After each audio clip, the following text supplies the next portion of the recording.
Manic Monday, everybody. We are back with this guy and your host of Moving the Chains podcast. How are we doing, everybody? We've got a long, lengthy podcast today. I'm recording this. We got the doubleheader going on. My Raiders playing in less than a couple hours. Trying to get fired up, trying to get ready to go. We got Bucks, Texans, Buccaneers are leading right now. Baker, the moneymaker, Mayfield, my doppelganger, falling out. Just hit Amika Ibuka from the Ohio State University to put the Bucks on top 14-10.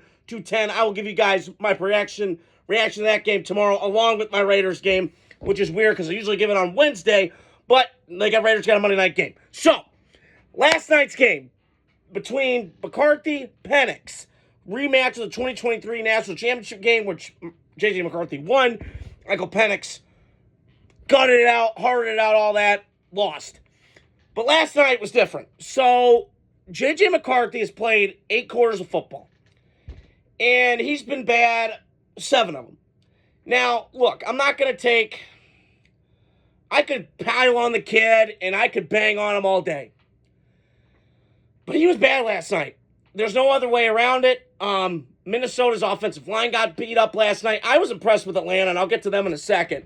Atlanta really impressed me. Jeff Ulbrich and that defense getting after him last night, bringing exotic blitzes. It was kind of a cat-and-mouse game for most of that game last night between the Falcons and the Vikings because you had 2 defensive coordinators that just are swarming with everybody coming. Jailbreak blitz. Rush 8, drop 7. I said that last time with Brian Flores' defense. But last night, to me, was more about J.J. McCarthy. And this kid looks overwhelmed. And look, again, I'm not trying to bang on him.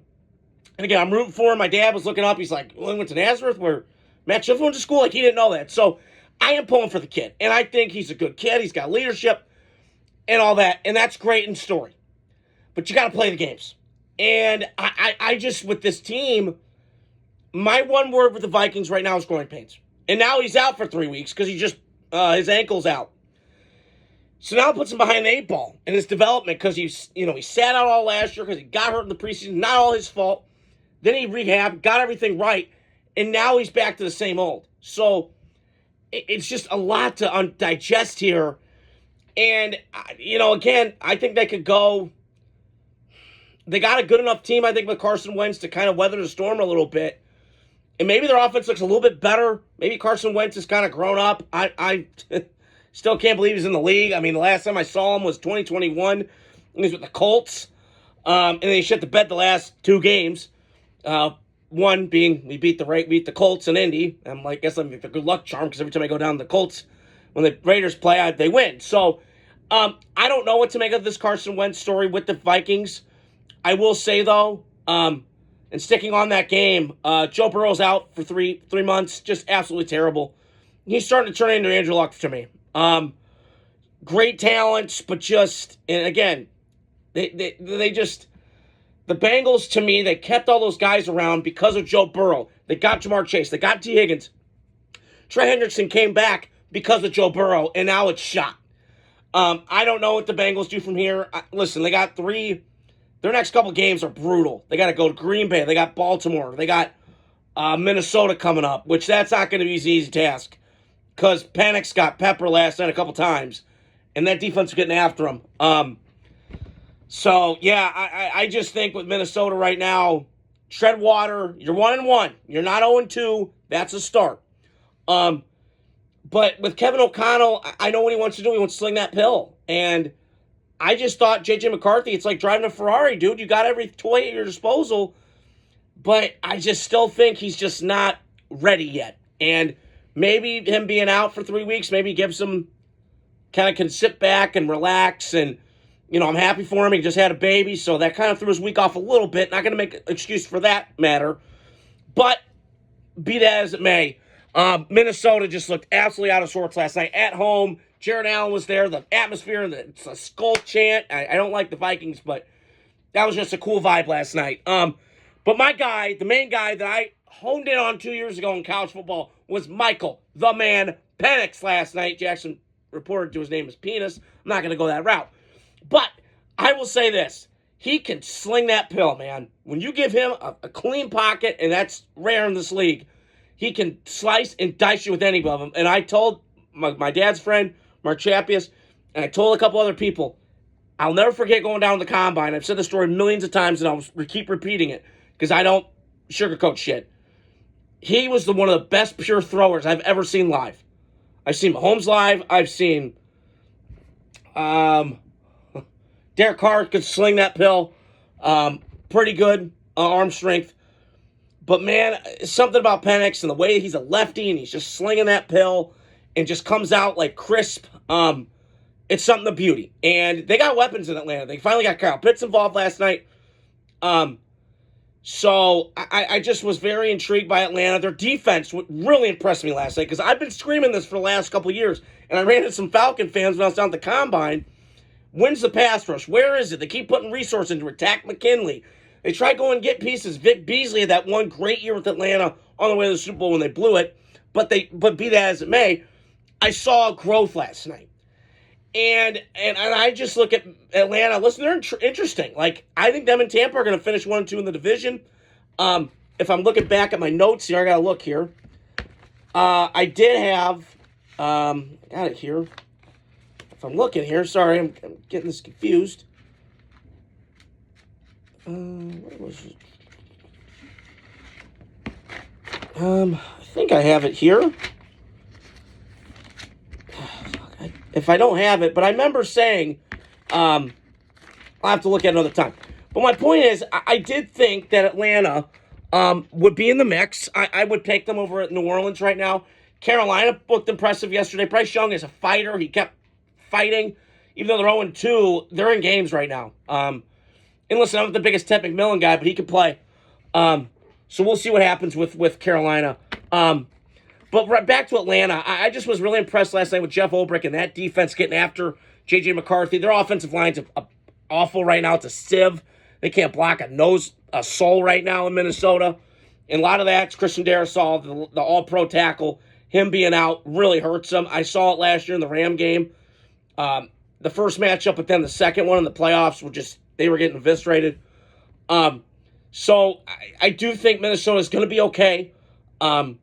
Just to recap that game. And then Atlanta's interesting. I think if they can keep continuing to evolve on offense with Zach Robinson and Kyle Pitts and Bijan and Drake London. And the other thing I wanted to touch on, because I think Michael Penix got a beautiful deep ball. Beautiful deep ball. They need to get some big, some down-the-field threats for him. And I just don't think this offense is conducive to Michael Penix's strengths. They're making it work. I'm not disputing that. And they can put up points. And Bijan had a big night last night. But my knock on it is, where's the deep threat? Where's the Tyreek Hill, a burner down the field? You just, hit a quick slant and it's house call. And I don't sense that with Atlanta. If they can go get that at trade deadline or something, maybe A.J. Brown, get him a big body kind of guy for Michael Penix. Watch out. Atlanta could be dangerous. So that's my 2 cents on that game.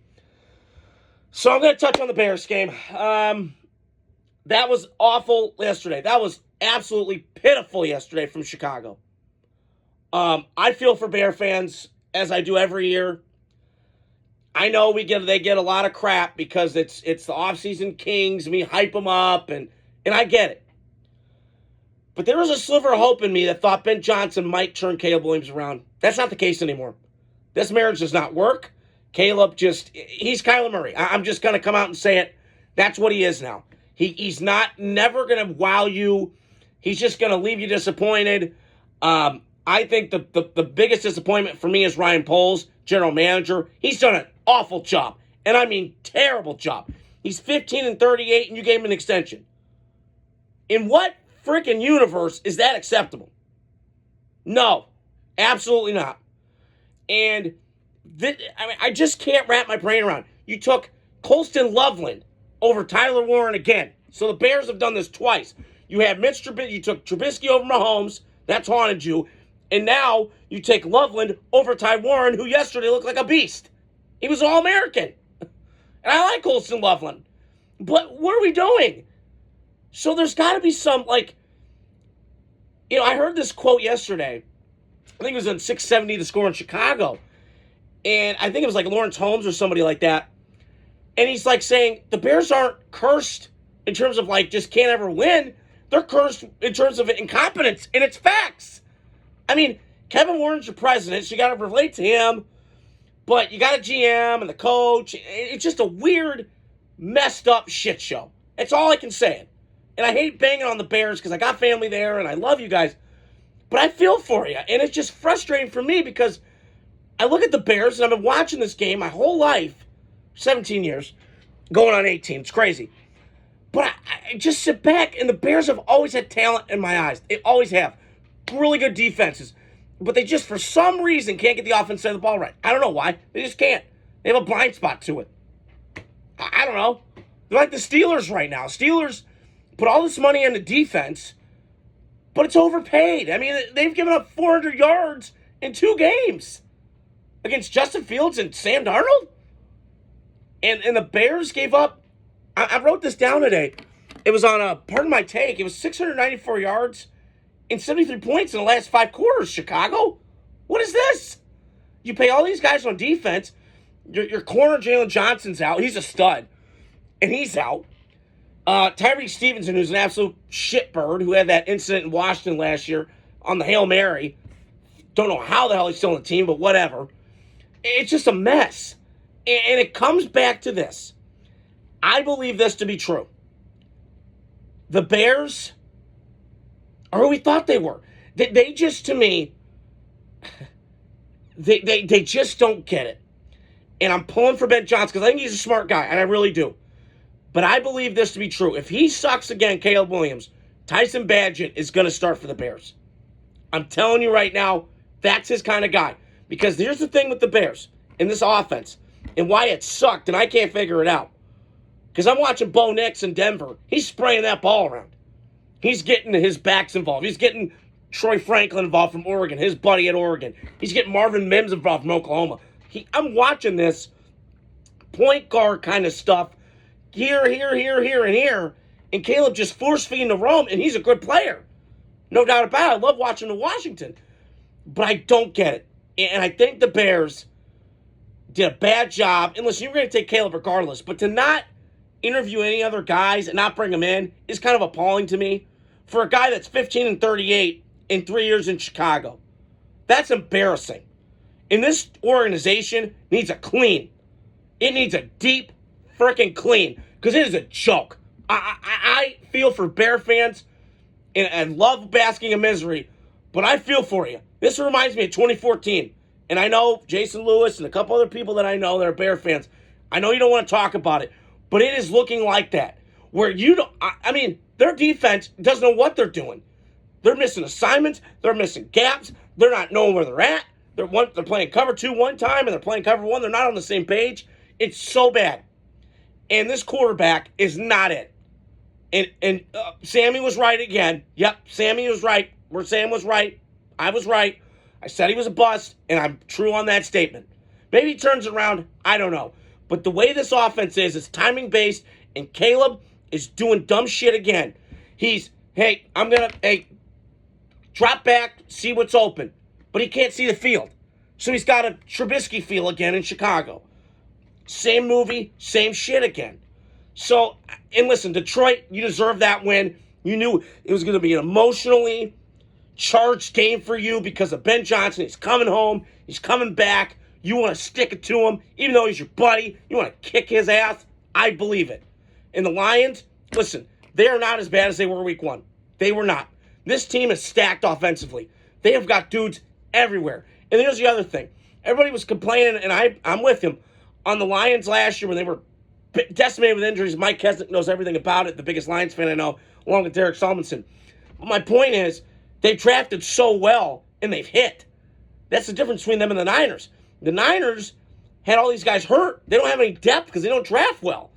So, and the Bears are in the same boat. They don't draft well. I mean, they took that Velus Jones kid. He was a bust. And I just think Poles, he's just getting a free pass. I wouldn't have extended him. I mean, he just hasn't done enough for me to where I go, ooh, damn, that's a really good move by Chicago. That's a good signing. So, dark days in Chicago, and it's going to get uglier before it gets better soon. I want to touch on the Cowboy-Giant game. That was the last game I wanted to touch on tonight. I was really impressed by the Cowboys. And I hate saying that because I'm a Cowboy hater.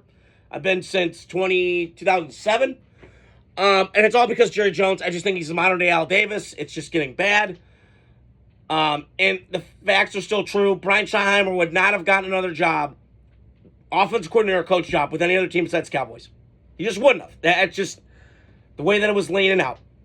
But I will say this, within 2 weeks, their defense is so bad. And listen, I'll get to their defense in a second and what I think is going to happen.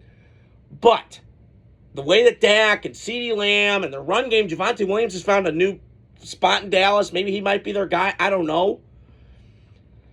But, man, their offense can put up points. And listen, George Pickens is a hard guy to coach. I'm sorry, but that guy's a shitbird, okay? He's in at one time, and he's not. He's kind of in and out player. But when he's locked in, he makes plays, and he's a stud.